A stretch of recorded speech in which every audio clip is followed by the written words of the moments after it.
Terramera team. This video is on the bonus system. I just wanted to explain it for everyone and explain the performance report, how to read that. So basically, I have been doing a lot of manual adjustments because things are not being clocked correctly.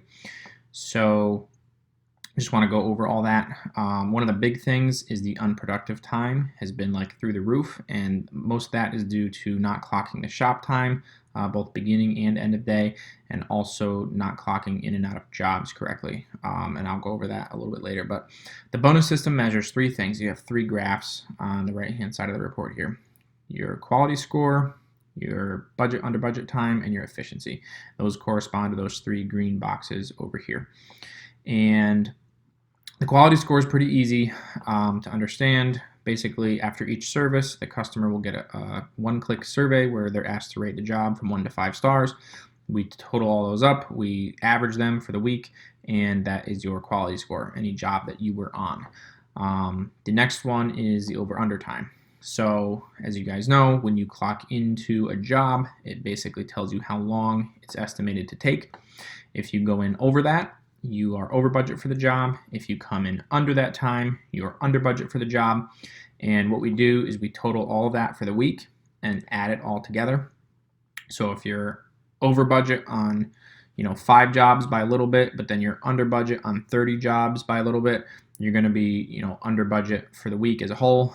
And like in this example employee report, they total budgeted hours for all the jobs was 29.89. but the actual time that they completed the job in was 20.57, so that leaves an under budget time of 9.33. So that's basically what you're looking for. If you were over budget, this number would be negative and the cell would be red on your report. So that's what you're looking for in terms of being under budget. It's just getting the job done more quickly than the estimate, and that's how you earn that. The second part of the efficiency bonus, which is really important, is this number down here, which is efficiency. So we calculate the unproductive time. In this example is 3.78. Sometimes I call this idle time. It's the same thing. And so 3.78 is basically taken out as idle, and what's left over is this 90.75%. So 90.75% of the total amount of time clocked in, 40.9, was productive. So right now, that corresponds to this number up here, target efficiency, 90%. I started this system at 95%. It seemed to be a little too difficult for everybody to hit, so I've lowered this to 90. I am going to be raising this back up to 95. I'm not sure when, but I wanted to give a little bit of a cushion here while everyone sort of gets the hang of the system, understands how to use it, understands how their actions affect their efficiency score. So that's the situation there. Now, in terms of the actual bonuses, the quality bonus is $30.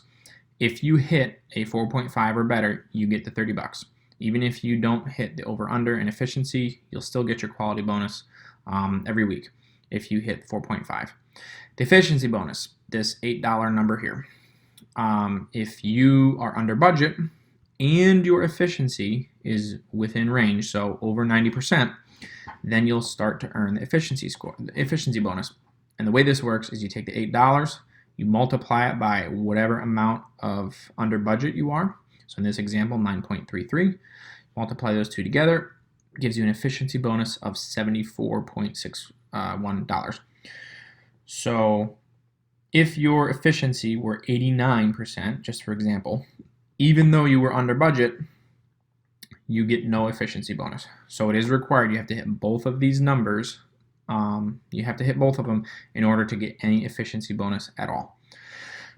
Next item is our start time is 6:30. There's a tardy penalty of 25%. So anytime you clock in after 6:30 or after your start time, so this obviously can change, like later in the fall, we will change this probably back to 7 because daylight's going to be shorter. But whatever your start time is for a week, you clock in after that. Then each day that you do that, you take a 25% hit to your bonus. In this example, the example employee has 2 tardies. So how that's calculated, you take the $30 quality bonus that they earned, the 74.61 efficiency bonus. You add those together, you end up with $104.61, and we take 50% off of that because it's two tardies, which is $52.31. So this person's bonus in this example got cut in half by being late twice. If they were late 4 times, they would have zero bonus because 25% times 4 is 100%.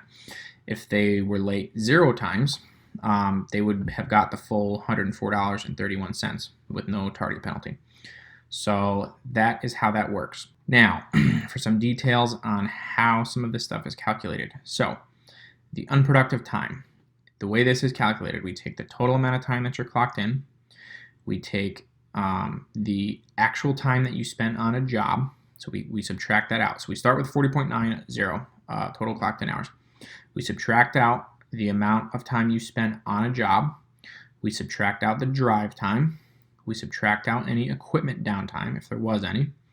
And then we subtract out the shop time. Anything that's left over is considered unproductive time. So this would be like stopping at Stewart's to go to the bathroom or get a coffee or get a Red Bull or whatever. That is unproductive time. It's fine to have some unproductive time. Obviously, you're going to have to use the bathroom. You're going to have to stop and get a coffee, those kinds of things. Totally fine. Just has to stay, you got to keep it in this 90% range. It's got to be, efficiency has to stay 90% or greater in order to earn the bonus. So, a couple of practical points on how to do things correctly so that you guys can earn this bonus. So the first one I want to talk about is shop time. So whoever is the first person on a given crew to get in the morning should clock in on the time clock in the shop. There's now a physical time clock in the shop that we'll be using to clock in and out. Next time you guys show up at work, I will explain that. But that is what everyone is going to be paid off of, is the actual physical time clock in the shop. So what you need to do is you get to the shop, you clock in on the time clock, you grab your iPad, and you hit start day. I know there's been an issue in the past where if you're a tech and you get there before your crew leader, you can't see the jobs because even though you're clocked in, your crew leader is not clocked in. That's no longer an issue. Just hit start day. It's going to clock everybody in on the iPad. That's fine because we're not paying based off of that. We're paying based off of the time clock entries. So the system will actually automatically adjust the time for the crew leader based on when they actually clock in on the shop time clock. So you get there, you clock in on the time clock, you bring up your iPad, you hit start day, and you start your shop time job. Very important that you start the shop time job. If you don't and you forget about it or whatever, and you have a half an hour shop time at the beginning of the day, that's going to be counted as unproductive time. That's what I've been having to do a lot of manual entries to fix. I'm going to stop doing that. So make sure everybody's doing that. If you're the second person on a crew or the third person to clock in for the day, the first person should have already started the shop time job and all that stuff. All you got to do is sign in on the time clock and the computer will fix all the rest, all the other entries for you. So when you're done, you want to stop the shop time, and it's important. Don't stop the shop time until you're actually putting the truck in gear and heading out to your first job. If any amount of time, if you stop the shop time and then it's 10 minutes before you actually get out onto the road, then that's going to be unproductive time. Same thing goes for at the end of the day. If one of you is going to be leaving early before the other person, maybe there's some maintenance to do on a mower or something, and it only takes one person, that's fine. Stay clocked into the shop time job. Just stay clocked into it, and the other guy can go clock out on the shop time clock. And then when you're done, you can clock out on the iPad, wrap everything up, clock out for the day there, and then clock out on the shop time clock, and everything will be accounted for correctly. Next point is on clocking jobs. So this is what should happen when you pull up to a job site. You should pull up, put the truck in park, and immediately clock into the job on the iPad. Same thing when you're ending a job. As soon as you complete the job on the iPad, you should be putting the truck in drive and moving. So the way this data is collected from the GPS is it tells me the amount of time you spend driving. So if you're sitting in front of a property, even if it's just a couple of minutes before you clock into the job, that couple of minutes is going to be counted as unproductive or idle time. And if you think about this, if you are doing, say, 20 jobs in a day, or if you're on an install crew, maybe you're only doing 5 or 10 jobs in a day, depending on the size. The point is, I'm just going to use 20 because it makes easy math.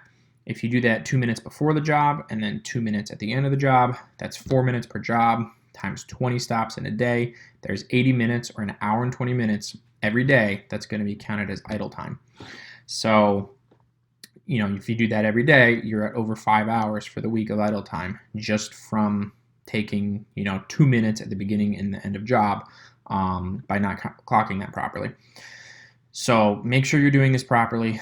If you aren't doing this properly, you'll have like wildly inflated idle time, and that's sort of what I think I've been seeing in between that and not clocking the shop time. The idle time has been really high. I want you guys to be able to earn this bonus, but you got to clock things correctly in order for that to happen. And just a point on this, it seems silly to worry about 2 minutes, but that is real time that adds up. If you're taking 2 minutes before and 2 minutes after each job, that adds up to a lot. So that's kind of the whole point of doing this, is if you can save a little bit of time every time you're doing a task, and especially something repetitive.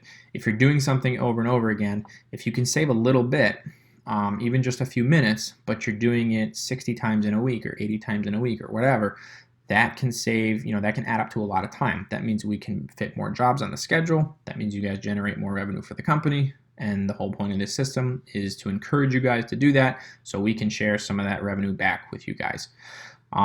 So that's how you clock shop time properly, how you clock jobs properly. If you have any questions on that, see me next time you see me, ask me about it, shoot me a message in Slack, call me, whatever. I don't mind explaining it more times until everybody understands it. One last point is this is specifically for the maintenance crews, but I know there's a lot of stops where you will stop and you'll do 3, 4, 5, 6 jobs in one shot without having to move the truck. Every vehicle, including the mowers, now have iPad mounts. They're spring-loaded. They pop in and out in like 1 second. Super easy. But when you're on a multi-job stop, you can pull the iPad out of the truck mount, pop it into the mower mount, and that now allows you now to start and stop the job while you're sitting on the mower, so you don't have to waste time running back to the truck. I know there are maybe 1 or 2 times where you guys have push mow accounts that have multiple stops. If you want mounts on the push mowers, let me know, and I don't have any problem doing that.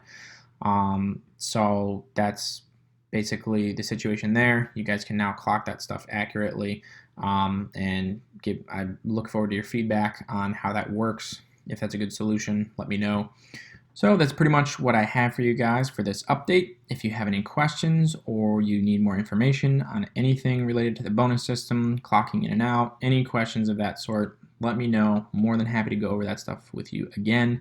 And when I see you guys on Monday, I will show you how to use the new time clock. It's pretty straightforward, but I'll get everyone set up on there. And there is also a mobile app where you guys can log in, look at your time card, request corrections if there's errors, request time off, all that good stuff. So we'll get into that next week. I'll probably put a video out on that. So that's all I have for you guys. Hope you have a good weekend.